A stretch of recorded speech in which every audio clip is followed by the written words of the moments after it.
The Assembly will hear a statement by His Excellency Komi Selom Klassou, Prime Minister of the Republic of Togo. May I request protocol to escort His Excellency.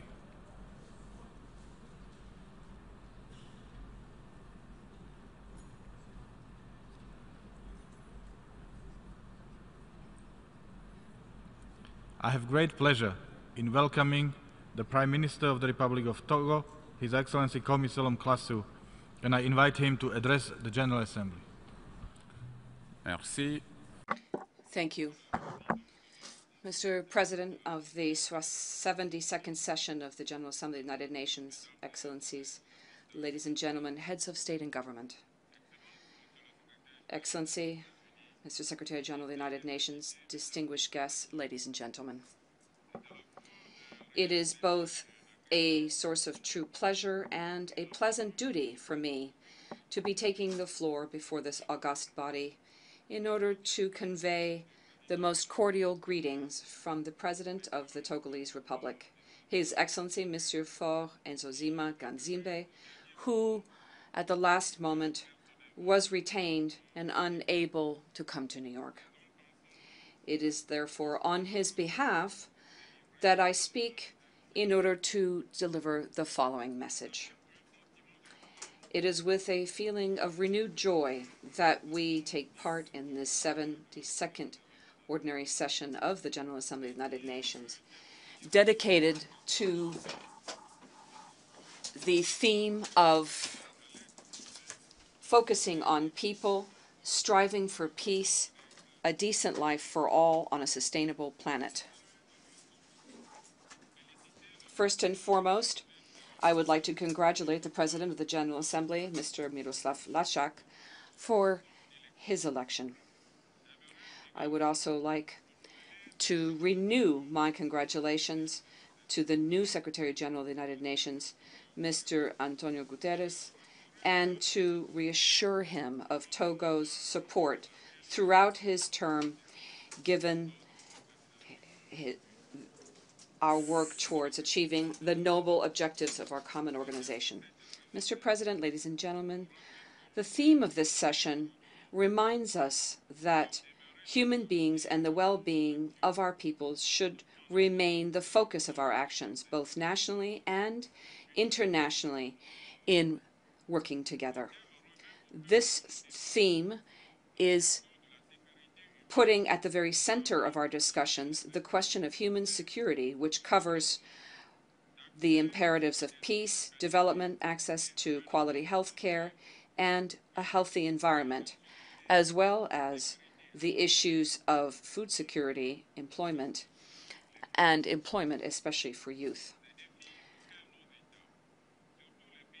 These are the challenges that our states, especially developing countries, are confronted with, and remind us of the paramount importance of implementing the Paris Climate Agreement, the 2030 Development Agenda, and the Addis Ababa Financing for Development Plan of Action, all of which we adopted together. In this context, my country is working towards, before the end of the year, an adoption of the National Development Plan. This plan will replace, for the period 2018-2022, the current development plan called the Strategy for Accelerated Growth and Promotion of Employment, which is now coming to an end. This new document for planning and programming development will identify our priorities and define actions suited to implementing measures in the context of achieving the Sustainable Development Goals. From this point of view, in February of 2017, the government put in place a special cell for strategic follow-up of Sustainable Development Goals, follow-up of international agreements on development as well. This follow-up cell has the mission of following progress in priority areas. Togo is also planning to accede to ECOSOC, where it will have a seat as of the 1st of January 2018, and is committed to actively participating in the various actions and initiatives of the Council in order to promote the harmonious implementation of ECOSOC's agenda. Mr. President, The quest for human well-being is at the very heart of the Togolese government's general policies.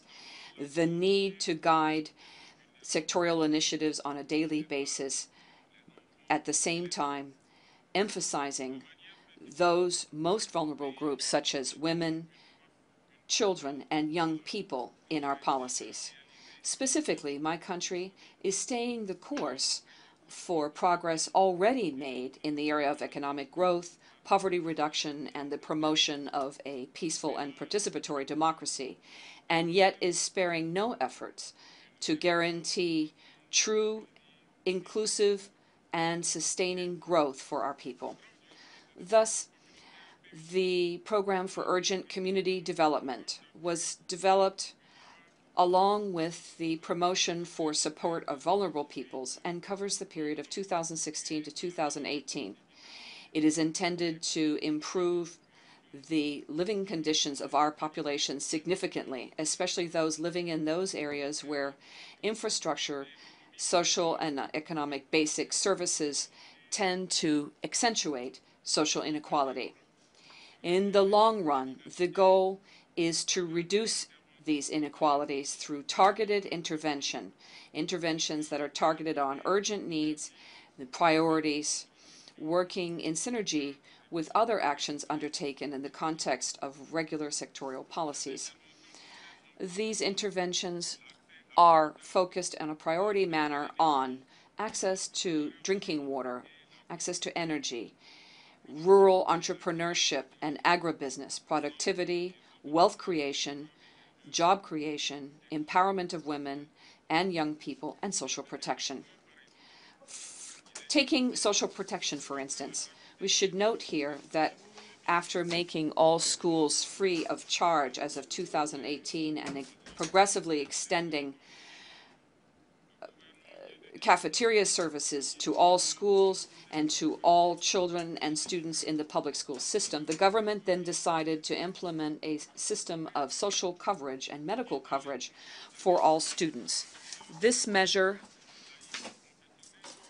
will cover both lay and religious sector students and is focused on some 2 million students involved in the pilot phase of the project for 2017-2018. Moreover, in the area of healthcare, we have developed a national plan for healthcare development, which will make it possible from 2017 to 2022 to bring ideal solutions adapted to the problems that were identified and priorities identified in the area of SDGs. Mr. President, harmonious and sustainable development in Togo goes hand in hand with peace, social cohesion, consolidation of democracy, and the rule of law. These requirements, above and beyond a number of different actions undertaken in order to promote the well-being of our people, also involve reform, political, institutional, and constitutional reform, all underway.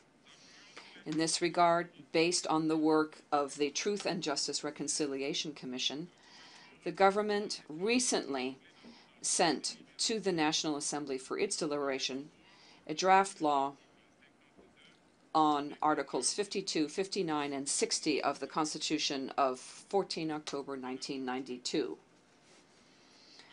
This bill focuses specifically on term limits, a term of 5 years, which would be renewable once for members of parliament and for the president.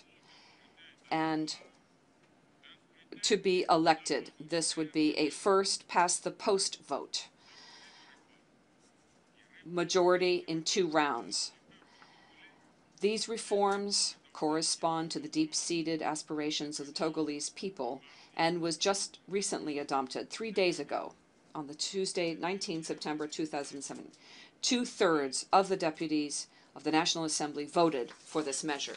I should underscore here that this procedure was accomplished in keeping with the provisions of Article 144 of the Constitution, which provides for a procedure of constitutional review, and I quote, "The proposal or the bill is considered enacted into law if it is voted on by a majority of 4/5 of the deputies in the National Assembly vote for it. Without this majority, the bill can be adopted with a majority of 2/3 of deputies in the National Assembly and is thus subject to a referendum, end of quote. Also, voting on the bill by 2/3 of the deputies refers back to the issue of constitutional reform and refers it back directly to the people for their say through a referendum. Without delay, a draft will be submitted to the people for its ratification as reflected in our history, and thus the people will fully and freely enjoy sovereignty and be able to implement this through a constitutional text. Turning now to human rights. The will of the Togolese government to fulfill its obligations in the area of protection and promotions of human rights is unwavering. This is a long-term effort, and yet Togo is determined to consolidate what has been achieved and to further strengthen those measures which guarantee fundamental freedoms. We will also continue to work in the context of our mandate at the Human Rights Council of the United Nations. Our term comes to an end in 2018. We will continue to work so that this body fully plays its role in the area of human rights and the enjoyment of well-being by peoples throughout the world. Mr. President, turning now to the challenges that our states must face collectively, I would like to call upon the international community as a whole to take responsible action vis-à-vis the threats of climate change. What's at stake is the quality of life of our people on the planet, a planet which we should at all cost preserve for the well-being of future generations. My country is confronted by climate phenomenon on a regular basis and include coastal erosion, flooding, irregularity of rains, and my country therefore believes that the Paris Accord is an agreement which provides an ideal context for initiatives to be taken together in order to preserve the climate. In West Africa, recent events have led to, in Sierra Leone, significant losses of human lives and thousands of wounded in Niger, which brings to mind the specter of the grave and serious crisis of Ebola, which hit the sub-region of West Africa just 2 years ago. These losses, which we all deplore, call upon all of our states individually and beyond the African continent to take action urgently in order to develop a rigorous and effective plan of action in order to provide our people with decent conditions for living and a healthcare system which is resilient and which focuses specifically on our capacity for early alert systems and prevention in our technical services. To this end, I would like to commit our states to work together in order to intensify our struggle, not only to prevent a resurgence of epidemics that have already been eradicated, but also a struggle in order to significantly reduce or even eliminate other diseases such as HIV/AIDS, malaria, tuberculosis, which unfortunately continue to take a significant toll in Africa. Mr. President, we live in a time which is also characterized by a resurgence of new challenges in the area of security, be it maritime insecurity or terrorism, and we must combat this in all of its forms. Maritime insecurity undermines our development, deprives our people of their vital resources, and creates lawless zones where criminal networks tend to take advantage for their many nefarious forms of trafficking. Also, Togo is very pleased with the success of the extraordinary summit of the African Union on maritime safety and security and development in Africa, which was held in October in 2016 in Lomé. Africa today has available to it, due to the commitment of states undertaken at that summit, a charter on maritime safety and security and development, which is a legal instrument, a binding instrument geared to further promoting the development of the blue economy on the continent. This is also the time to invite and encourage those countries which have yet to do so to sign the Lomé Charter, to thus strengthen the legal framework in order to regulate common action undertaken by our states under the aegis of the African Union in order to preserve our oceans and seas. Moreover, it is undeniable that we will not be able to achieve our goal through the theme of our session if we do not further our efforts in order to preserve peace and security around the world. Recent terrorist attacks in France, Great Britain, Spain, in Burkina Faso, in Côte d'Ivoire, in Mali, and other countries further strengthen the need for action taken in a concerted manner by the international community as a whole to face and deal with this scourge which knows no borders and makes no distinction amongst its targets. And this is why the Sahel zone, where there is a greater scourge of terrorism in Africa, and I hereby applaud the initiatives of the Sahel G5 in order to further strengthen interstate cooperation in this area. And I would invite the most affluent countries to support their efforts to effectively combat and eradicate terrorism in this part of Africa.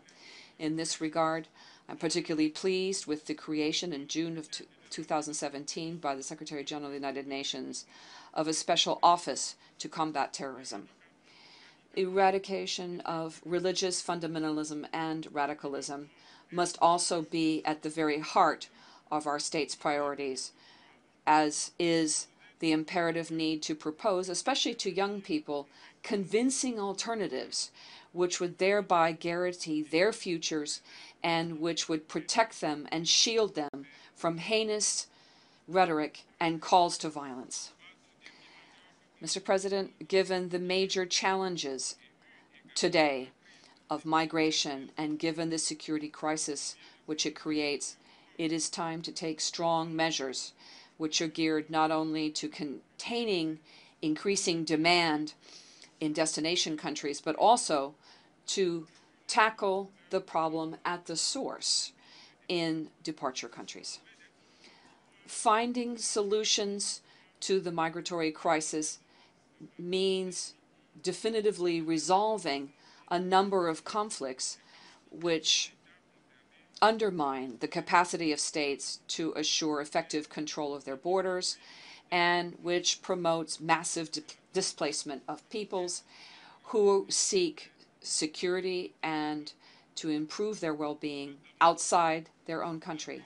We all know that the Syrian crisis, just as the Libyan crisis and the combat undertaken by the Iraqi government against the Islamic State, are not conflicts that are limited to the borders of these countries. All of these conflicts have as a corollary destabilization of their respective regions and exacerbation of terrorism and the migratory crisis.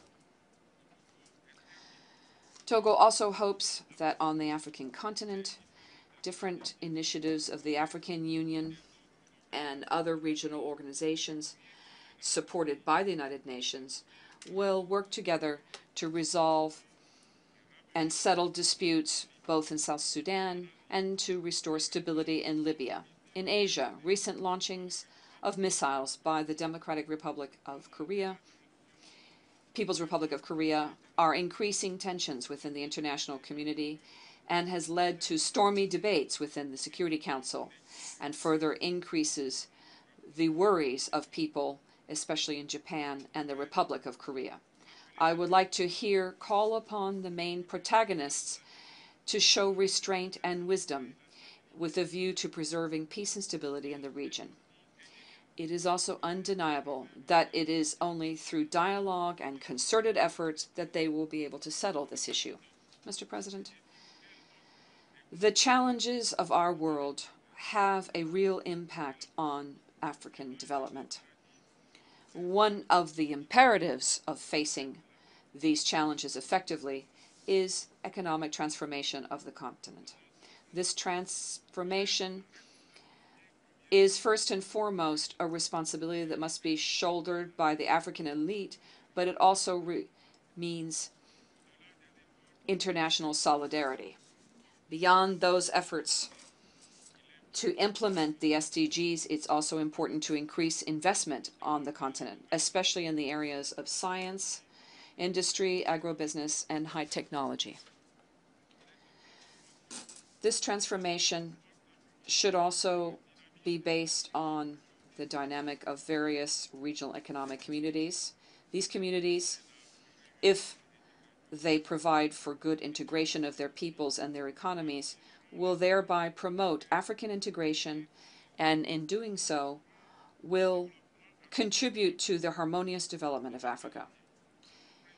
In my capacity as current president of ECOWAS, the Economic West African Community, I thereby commit to work to continue our efforts with my peers in order to make our community space a one ECOWAS of all people, in keeping with the goals of our organization. I take this opportunity to thank and invite our various partners to continue their action alongside our states and the ECOWAS Commission to make it possible for us to translate our initiatives into concrete action. Mr. President, the Organization of the United Nations has contributed to bringing about a great deal of progress in the area of peace and security in the world, promotion of human rights, and preservation of our planet. This progress has been possible due to the revitalization of some of the UN bodies, and especially through the adaptation of these bodies to change which has taken place since the creation of the organization. With regard to the Security Council, Togo believes that member states should resolve to conclude the reform process of this body, a process that was started more than 2 decades ago, in order to make it more efficient. We hope that during this session it will be possible to make significant progress on this path. These reforms should also involve peacekeeping forces.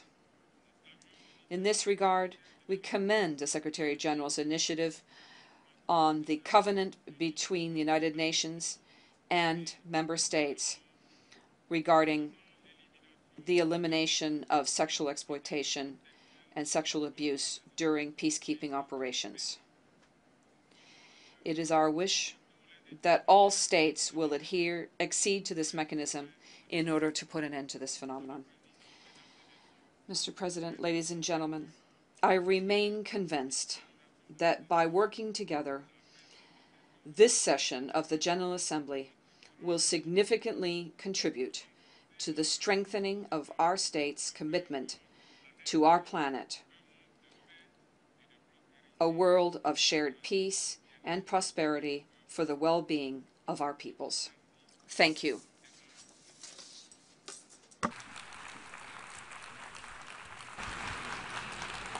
On behalf of the General Assembly, I wish to thank the Prime Minister of the Republic of Togo for the statement just made, and I request protocol to escort His Excellency.